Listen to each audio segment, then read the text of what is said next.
नाली कचऱ्याच्या गाड्या रेग्युलर पाहिजे, पाणी त्यांना दररोज पाहिजे. सर्वसामान्यांच्या थोड्याशा गरजा असतात, म्हणजे दररोज त्यांना लाईट वेळेवर पाहिजे आणि नळाला पाणी, स्वच्छता पाहिजे. हेच त्यांच्या इच्छा असतात आणि त्या आपण पूर्ण करायला पाहिजे.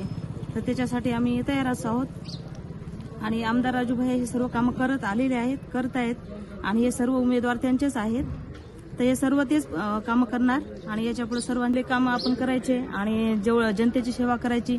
सर्व कामं जे करता येतील तेवढे जनतेसाठी करण्यासाठी सर्व उमेदवार तयार आहेत आणि त्यांच्या पाठीमागे राजूभाईचा हात असल्यामुळे सर्व कामं व्यवस्थित होणारच आहेत. हे फक्त जनतेला एवढं सांगू इच्छिते की त्यांनी आमदार राजूभाईंचे जे पॅनलमधले जे सर्व त्यांचे उमेदवार आहेत त्यांनी पूर्ण काम करणार आहेत. त्यांना संधी द्यायची आणि चांगल्या पद्धतीने त्यांनी त्यांचा विकास करून घ्यायचा. अब विरोध वालों का काम ही है कुछ न कुछ बोलते रहने का और अपना काम है जनता की सेवा करने का. हम जनता की सेवा के लिए खड़े वाले हैं तो हम जनता की सेवा ही करेंगे आगे भी.